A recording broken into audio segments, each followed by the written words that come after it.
What's up, you guys? Sean Ross Sapp of Fightful here with a name. We talked to him just a few months ago in Cleveland, but he's got something else that's right in our wheelhouse covering pro wrestling and MMA. CageFighter, Worlds Collide. You guys can check it out if you're outside of the U.S. May 16th for one night only on Fight. But Jon Moxley, how you doing? I know, can't complain. Doing a slew of media. I'm up to my friggin' eyeballs in media for this movie right now. All these Zoom calls. Yeah, Well, Zoom calling apparently now. this is That my took me first forever one. to figure out. Yeah, I literally just got off a second one 10 seconds ago, so I got my momentum going now. So yeah. and as we know, momentum is the most important thing you can possibly have in this world. So, Yeah, basically, when on a day like this, when I got all this, like the last time I talked to you, I'm like, okay, 8 hours of media. So 8 hours not to say anything stupid. yeah. Let's just hope we get through it without saying anything stupid. And for me, I'm like, let me try to ask him something that he hasn't been asked 40 times already, which can be a battle in its own, but you got a movie to talk about now, and I'm digging this because we've seen the MMA influence in your work over the past really years specifically. And he's stripping down in the middle of the show. It's hot at 9:30 in the morning. It's like 100 degrees out here. But CageFighter Worlds Collide. I'm very curious. Did the MMA influence in your work hit before the filming of this, or did it kind of coincide with this? Well, I guess kind of coincide. Like, I don't try too overtly to throw things into it. It's all kind of blends together. It's kind of cool because I trained for a long time for this, and because if you're gonna play John Wick in a movie, you need to learn how to shoot a gun. If you're gonna play a cowboy in a movie, you need to learn how to ride a horse. So I wanted to look like actually could portray the character and knew what I was doing as far as throwing punches and techniques and stuff like that. So I worked really hard on a lot of techniques that I wasn't as familiar with, such as like throwing kicks and stuff like that. It's not really something I have a ton of experience in. I got a pretty good amount of experience in like wrestling and jiu-jitsu and stuff like that, so that kind of came a lot easier to me. But a lot of the stand-up did not come as easy, the really good stuff, because I'm across the ring from my co-star in this is Alex, who plays Reese, who's the hero of the movie.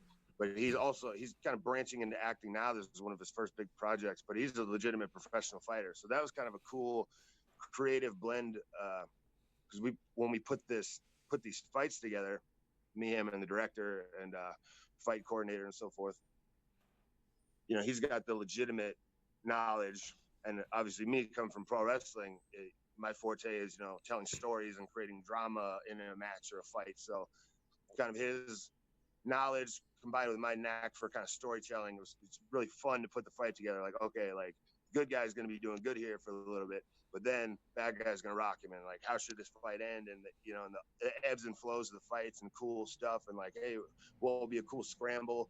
And just kind of free flowing creatively, with the different minds and so forth. And what was really fun to put it together. So it was cool. And and learned a lot of little tips and tricks that I like to have. I like to go to the ring with a loose plan, and I like to do a lot of stuff off the cuff. So it's cool to have the more tools you have in your toolbox over time. You might do a move or do a spot or do some particular bump or something. I did it 4 years earlier. I've never done it since. But then you're live on pay-per-view, and the opportunity is there, and it pops into your head like this. Your brain's kind of like a Rolodex. When a situation comes up, a tool you have in your toolbox is like, oh, there's a guardrail over there. I'm going to take the stupid bump I did over 4 years ago. Or I'll do this leg lock I did 4 years ago.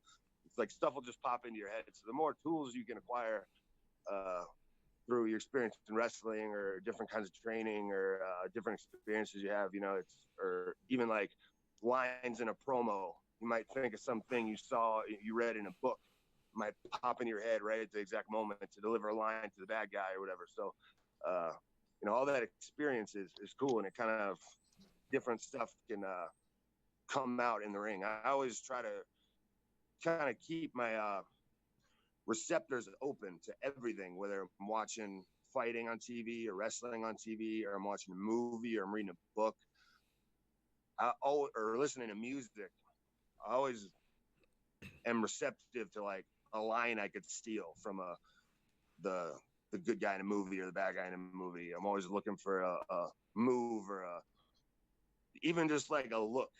You know, you watch like a walkout from a boxer or something particularly he does that's like cool or intimidating. Like, that was dope. Like, I'm gonna keep that in mind, and you know, so I'm always gathering information. You know. Well, in this movie specifically, you always hear in pro wrestling a character is somebody that's themselves turned way up. This is almost like a lot of reality turned way up, because we see the crossover all the time. Matt Riddle, Brock Lesnar, Bobby Lashley, all these pro wrestlers that's jump back and forth between MMA and pro wrestling. This one features you as a pro wrestler moving to MMA to challenge this guy. And when you do that, are there elements of yourself that you just carry in there and you're like, well, this is kind of natural because I'm a pro wrestler, or do you really have to get into a different character mindset? That was kind of the cool part about it, is that, you know, Jesse, the director, is known for making grittier films. So instead of, you know, casting some big thunder lips looking big bodybuilder that would be kind of the archetype of a professional wrestler, if you weren't a professional wrestling fan, the cartoony big guy who's like, I'm gonna get your brother, he cast an actual pro wrestler. And the cool thing was they gave me the freedom to because a lot of my lines are, you know, cutting wrestling style promos and talking trash and stuff at press conferences and so forth. And they gave me the freedom to kind of ad lib, because, you know, I do that for a living and it'll come easy to me. So they just kind of wound me up and let me go.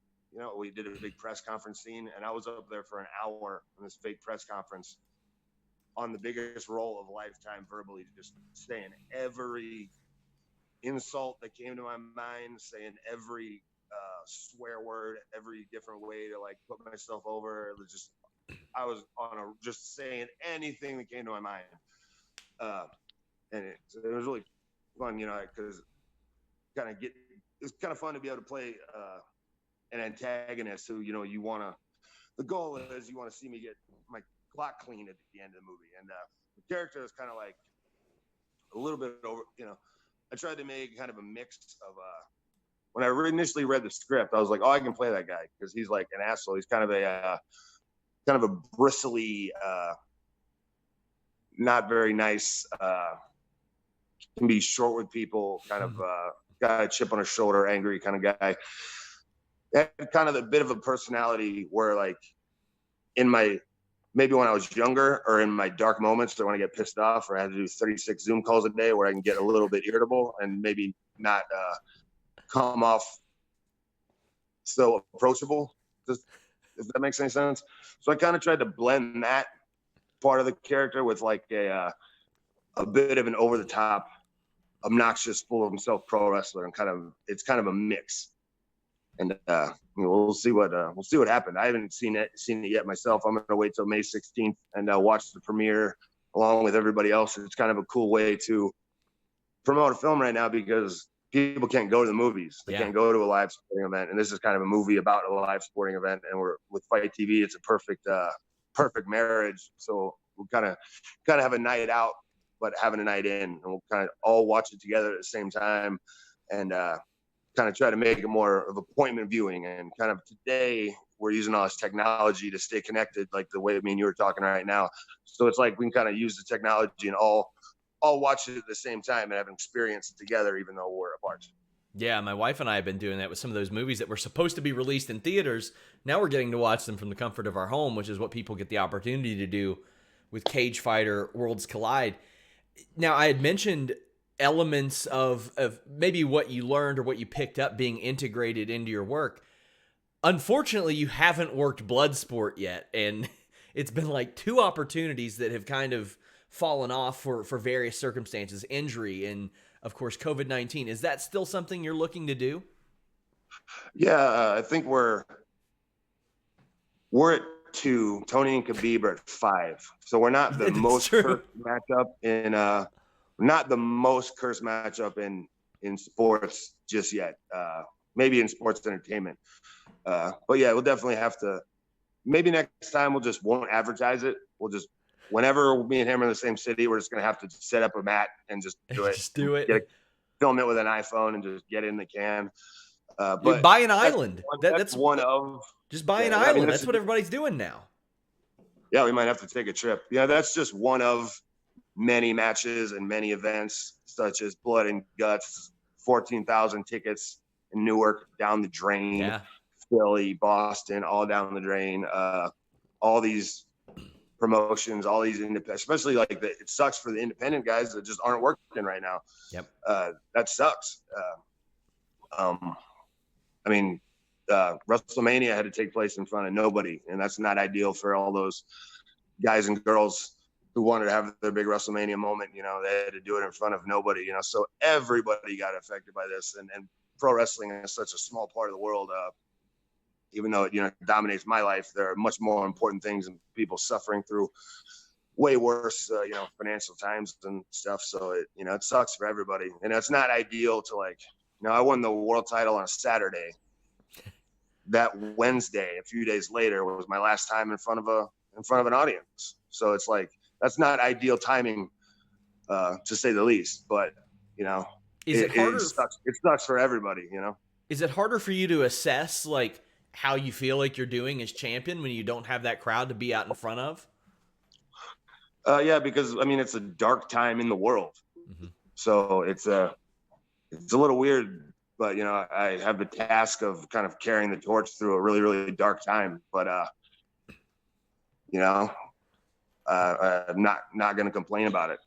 You mentioned WrestleMania. Did you catch any of it? And if so, what did you think of WrestleMania without a crowd?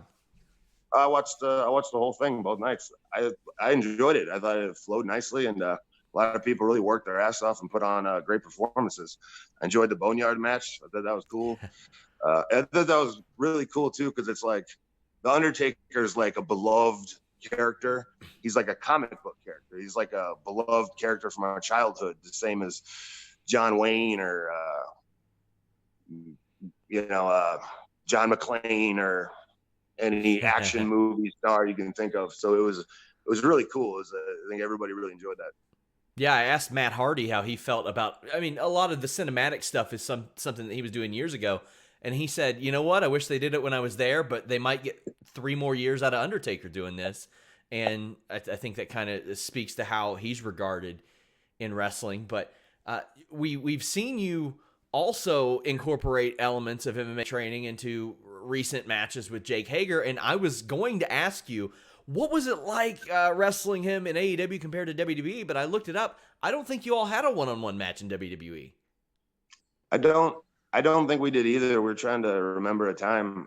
We may have, like, on a random SmackDown or something. Mm-hmm. I think I had a couple tag matches with him with the Shield, maybe when he was teaming with Cesaro, who's like one of the greatest tag team wrestlers of all time. Always, you can put him with anybody and they become like the best tag team in the world instantly. I've had so many great matches with him. I miss wrestling that guy. Yeah, with Hager, it was awesome because, you know, I got to Jacksonville. We had no idea what we were filming, who was going to be there. The day I was there was only like 6 people there. It was at the time we could only have 10 people or less in the building. It was I don't know, it was weird. We kind of figuring like, this might be the last opportunity we get to film. We don't know. Everything was up in the air. So I was like, all right, well, let's just get as much stuff in the can in a few hours as we can. So let's just cobble together a little angle. You can choke me out. I'll DDT you, just no sell it so that the DDT is ineffective on you. And then we'll do the title match. Let's just do it tonight. So that way we have it in the can. We at least have a world title match that's in the can that we can show people. So, and then obviously make it no holds barred. So I wanted him to call it no holds barred because I knew we were going to do a little bit more of that kind of shooty style. So, and I kind of like, that's kind of, you know, and he's obviously an MMA fighter, and that's kind of the old school way to bill. It was NHB before it was MMA, you know, so that's kind of why we did that. But regular DDT doesn't work. DDT motherfucker on a chair. Sorry. But that's okay. Because as a general rule of thumb, a DDT on a chair is always better than a DDT not on a chair. a German suplex onto a bundle of light tubes is always more effective than a German suplex not on a bundle of light tubes, you see. So it was really cool to, that was the thing where like, all right, where you just kind of go to the ring and do it. And, there's always give and take in professional wrestling. And that's what separates it from an actual contest. And, but it's cool to have a realistic match where you have to work for it. Like if you're going to get a takedown, you're gonna have to work for this takedown. So there's a lot of, I enjoy watching like scrambles on the mat, like he goes for a leg lock, but he doesn't get it because he goes for a switch, and I like legitimate looking stuff like that. And of course Hager could mop the floor with me at any time that he wanted, and I wanted him to really kind of show that skill and speed on the mat that he has. There's a point where he does like a switch or something, and it's scary how quick he is on the mat. And he's so strong. At one point, he just shoot gut wrench powerbomb me in that match. I had no idea what was coming. I was getting kneed in the face, and before I knew it, I was flipped upside down. And just like, he's so strong, he's such an incredible athlete. I wanted to showcase that. So you mentioned the DDT. There were some people that were giving him a little flack, thinking that, or saying that he no-sold it and all that. But I mean, that's something that you had pitched, right? Yeah, by design. Yeah. So as we saw that, obviously that was a much different situation than most AEW matches. And it sounds like you two were the people that put all that together. How much input do you all get from agents, coaches, whatever it may be, outside of that type of experience? Like when you do have a full crew? It's all collaborative. We get on the phone. I was just on the phone with 2 or 3 guys yesterday and just talking about, what we're going to do going forward and when and how. Everything is kind of up in the air right now. Obviously, all our plans obviously got screwed up. We don't know exactly what the future holds for the world. Nobody does. And safety is obviously the number one priority. But it's all collaborative. It's dudes standing around talking. It's, one guy has a general idea, and, if you don't like it, we'll think of something else. And then we all just build on the general idea. And, it's all just free flowing ideas and collaboration. And, it's really fun, and, to just have that. It's real chill. Like nobody's going to get mad at anybody for not liking their idea or changing their idea. And everybody's just got freedom to just kind of throw their 2 cents in, and maybe this way, maybe that way, different stuff. And you just see a whole litany of different styles and different presentations. And we have such a talented roster of veterans and young guys and women. And it, it all makes for, what I think is, the most exciting Dynamite show in wrestling right now. Dynamite. In the past, what agent or producer maybe helped you as much or helped you more than any in those types of things, in constructing matches or learning little things? Joey Mercury for me was a huge influence in my early years in WWE, and Jamie Noble I think he's probably the best producer at putting together matches, and kind of he can see it from a wrestler's perspective, because he's had so many amazing matches. Jamie Noble's one of the most underrated workers, in my opinion. I watched him and Daniel Bryan from Ring of Honor the other day. It was like on TV, and I was like, I forgot about that match. I was like, damn, Jamie is so good. Yeah. So Jamie Noble is definitely one of the best. And Michael Hayes up there, he's got such a knack and an eye for TV and what works in front on a big stage on live television, that a lot of times I'd be certain that I was right, and then Michael made it very abundantly clear that I got proven wrong many times, because he just is so smart. There's a lot of great minds. Now, back to CageFighter Worlds Collide, we see Chuck Liddell in there. We see Luke Rockhold in there. Chuck Liddell has kind of just thrown out, oh, yeah, I'd consider doing pro wrestling and things like that, although he's a little bit past his prime either way, at least in the octagon, in the cage. Luke Rockhold seems like about that age, about that size, like he's got the athletic tools. Did either one of them ask you about anything about getting into pro wrestling, about the industry, anything like that? I was never on set with Luke Rockhold, but Okay. particularly, I've never got to meet him. But I was on set with Chuck a lot, and it was really cool because for me, I don't, I'm not a big follower of like basketball or football or regular sports or anything like that. So Chuck Liddell to me is like meeting Mickey Mantle. Like I'm such a fan of his. He's such a cool dude. He's the baddest of all bad MFers that ever existed. So like, and there's so much time on a set, like in between takes when you're there for 12 hours and just a lot of sitting around and shooting the crap. So to be able to sit around and shoot the crap with Chuck Liddell, I can sit and ask him questions for like hours, like a little kid. But he's just the coolest, chillest dude in the world. Just so much fun to hang out with and talk to. So, I got some great stories and some really cool entertainment just listening to him talk for while I was on set. If either one of those guys wanted to dabble in pro wrestling or do a cameo or anything like that, that would be awesome. There's a lot of crossover nowadays, guys going back and forth, guys doing both, obviously like Hager at the same time. So that would be cool. But if Chuck wants to get into wrestling, he better be calling me first.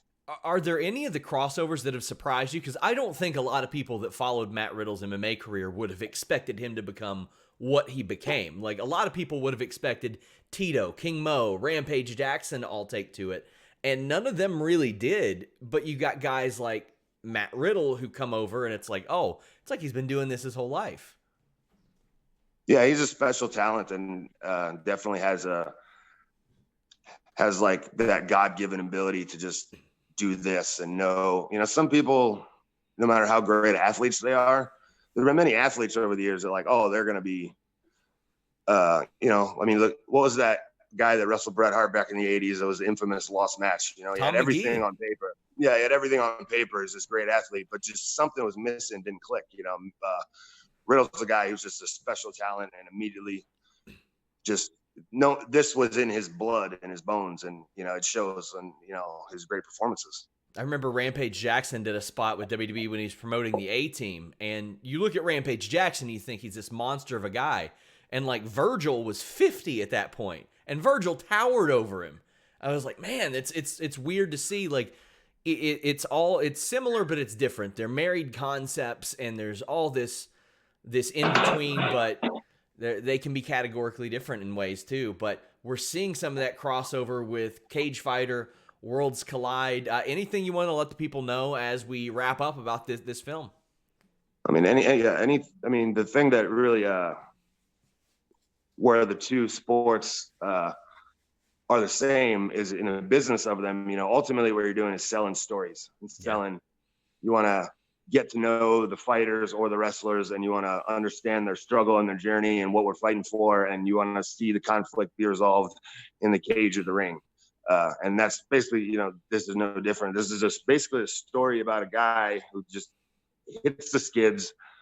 The worst thing he could imagine happening to him happens that he never thought was possible. Worst case scenario, and he's ruined personally, professionally, financially, and just thinks he's hit rock bottom, is never going to climb out of it. And it's about his journey back to the top. And I think it's a good message for right now, especially because a lot of people are going to be hit by this stuff financially, and are going to have to deal with it. The ramifications of this, people have lost their jobs, their businesses have closed, people have been laid off.